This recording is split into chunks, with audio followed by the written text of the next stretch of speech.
목적이 이끄는 삶 14번째. 하나님이 멀게 느껴질 때.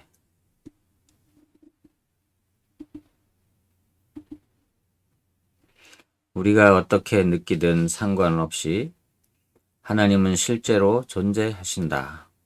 모든 일이 잘 풀리고 행복한 상황이 펼쳐질 때 하나님을 예배하는 것은 쉽다.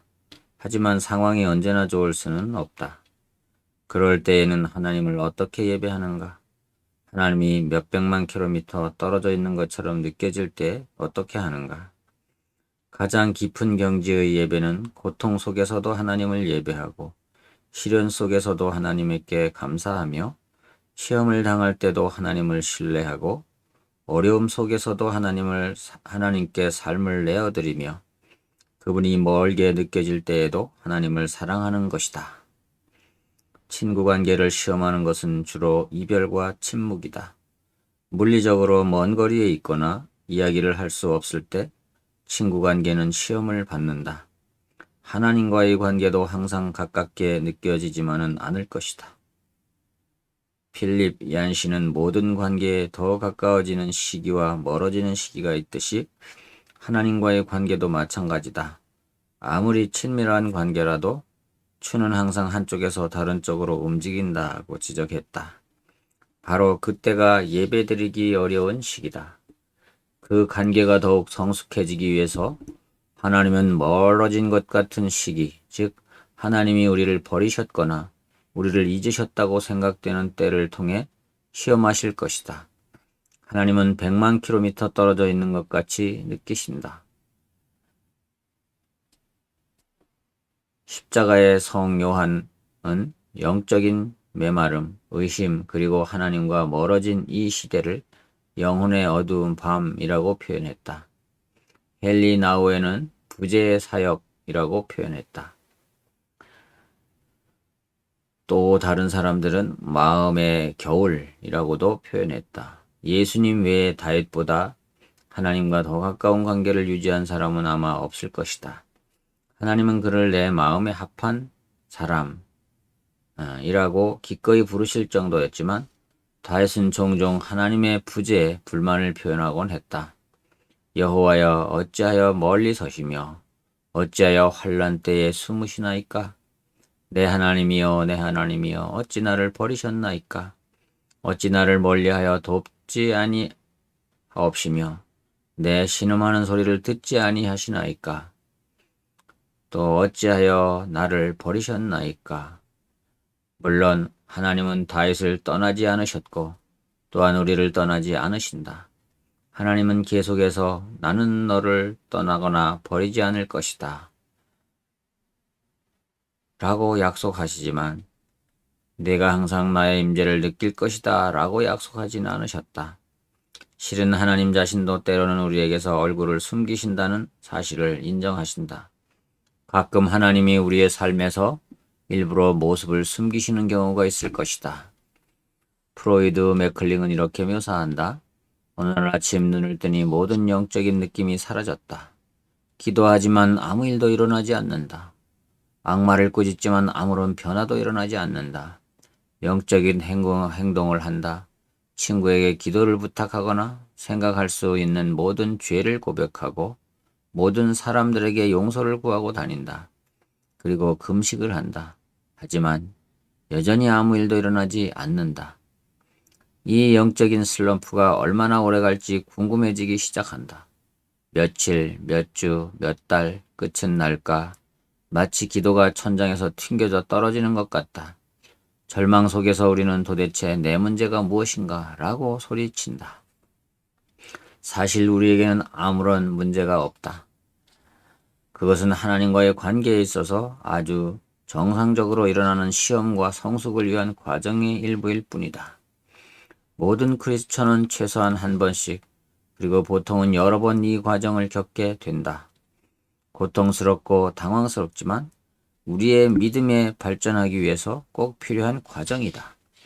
욥은 이 사실을 알고 삶에서 하나님의 임재를 느끼지 못할 때에도 다음의 말씀과 같이 소망을 가졌다. 그런데 내가 앞으로 가도 그가 아니 계시고 뒤로 가도 보이지 아니하며 그가 왼편에서 일하시나 내가 만날 수 없고 그가 오른편으로 돌이키시나 배울 수 없구나. 나의 가는 길을 오직 그가 아시나니 그가 나를 단련하신 후에는 내가 정금같이 나아오리라. 하나님이 멀게 느껴질 때 우리는 하나님이 우리에게 화가 나셨다고 느끼거나 우리가 죄로 인해 벌을 받고 있다고 느낄 수 있다. 사실 죄로 인해 하나님과의 친밀한 관계가 끊어지기도 한다.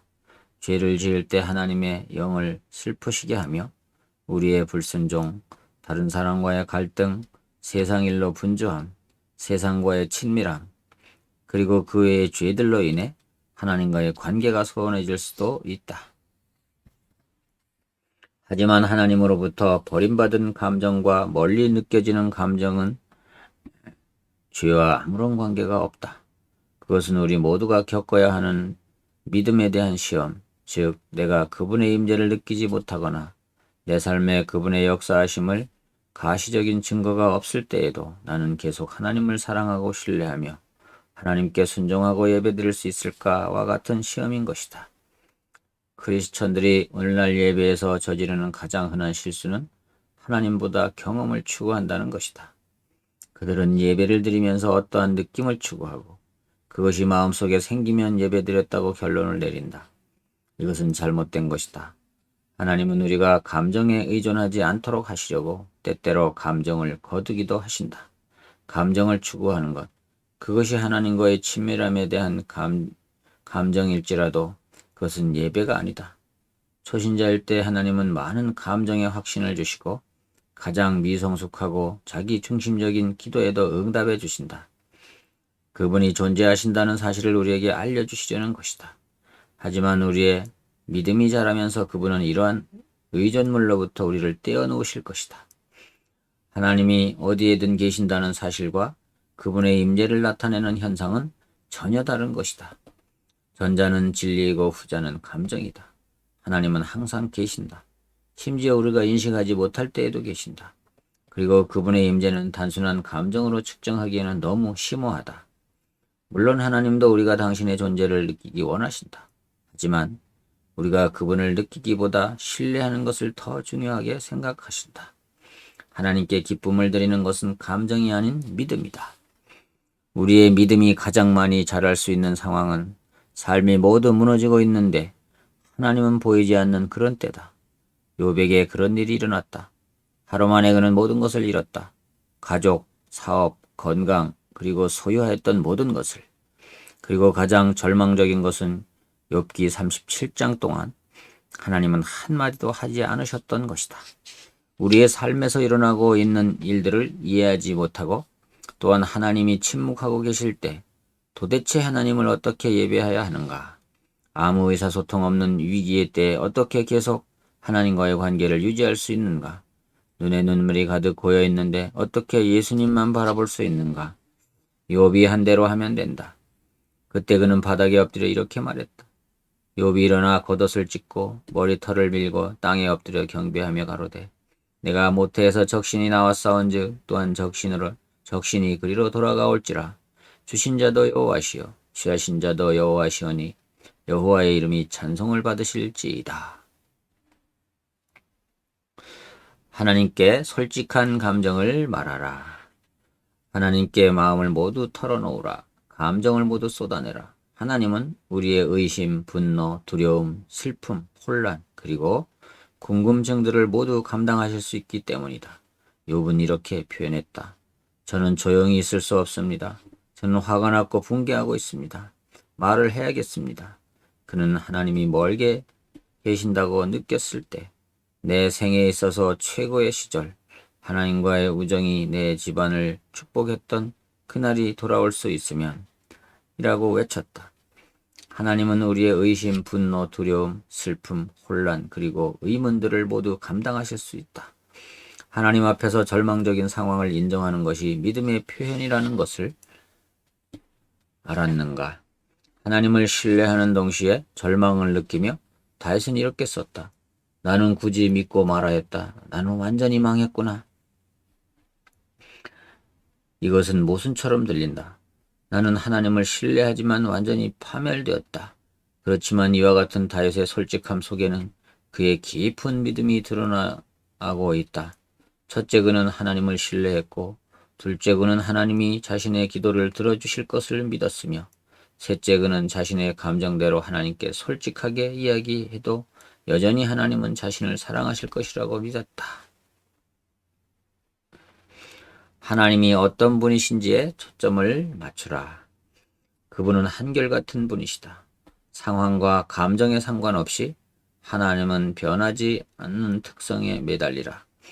우리가 알고 있는 하나님에 대한 불변의 진리들을 머릿속에 떠올리라. 그분은 좋으신 하나님이시다. 그분은 나를 사랑하신다. 나와 함께 하신다. 내가 겪고 있는 일들을 아신다. 나를 돌보신다. 그리고 그분은 나의 삶에 대해 멋진 계획을 가지고 계신다. V. 레이몬드 에드맨은 말한다. 하나님이 빛 가운데서 하신 말씀에 대해 어둠 속에서 의심하지 말라. 욥의 경우 그의 삶이 하나하나 망가져가고 있을 때 하나님은 침묵하셨다. 그러나 그때에도 욥은 여전히 하나님께 찬양을 드릴 수 있는 이유들을 발견했다. 이것이다. 그분은 선하시며 사랑이 많은 하나님이시다. 그분은 전능하시다. 그분은 내 삶의 모든 구체적인 부분까지 아신다. 그분이 모든 것을 통제하신다. 그분은 내 삶에 대한 계획을 가지고 계시다. 그분은 나를 구원할 것이다. 약속을 지키시는 하나님을 믿으라. 영적으로 메마른 시기를 지날 때 우리는 우리의 감정이 아닌 하나님의 약속을 인내함으로 의지해야 하고, 그 기간 동안 하나님이 우리를 더욱 깊은 성숙의 단계로 이끌고 계심을 깨달아야 한다. 감정의 바탕을 둔 우정은 그 깊이가 얕을 수밖에 없다. 그러므로 어려운 일 때문에 마음의 어려움을 당해서는 안 된다. 상황이 하나님의 특성을 바꿀 수는 없다.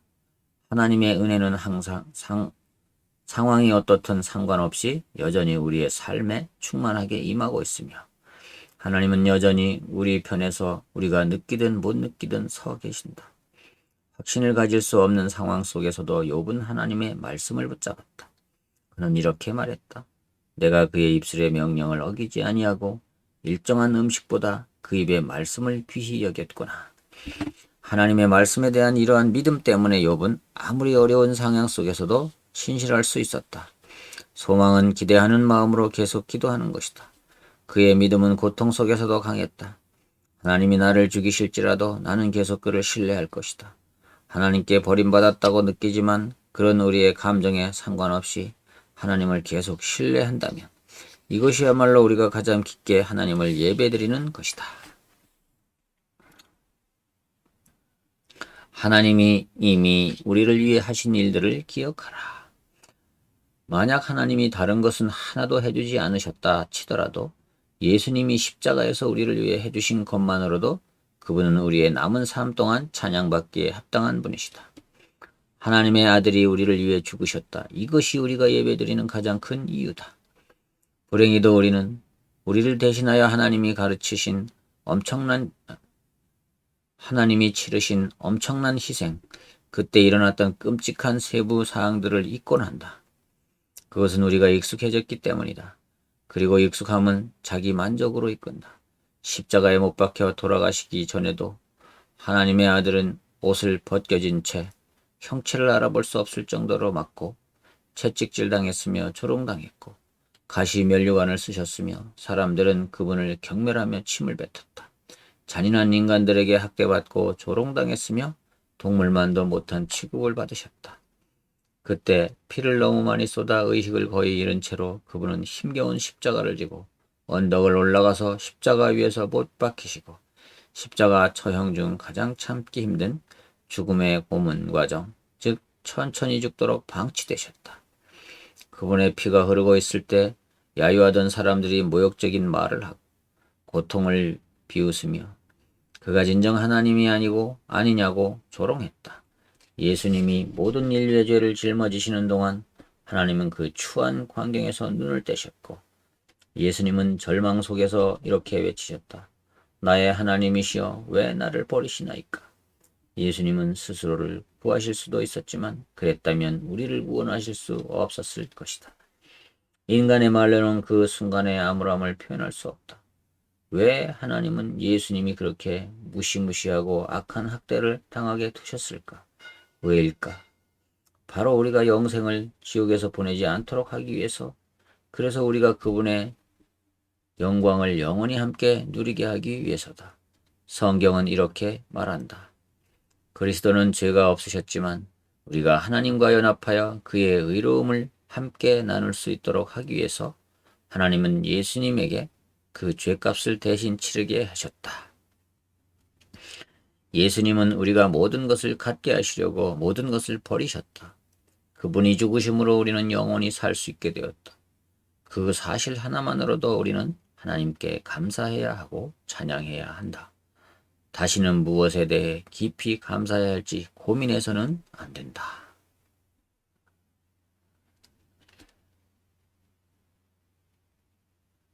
내가 어떻게 느끼든 하나님은 실제로 존재한다. 내가 과연 너희를 버리지 아니하고 과연 너희를 떠나지 아니하리라. 하나님이 멀리 계신 것처럼 느껴질 때 어떻게 하면 그분이 계시다는 사실에 초점을 맞출 수 있을까?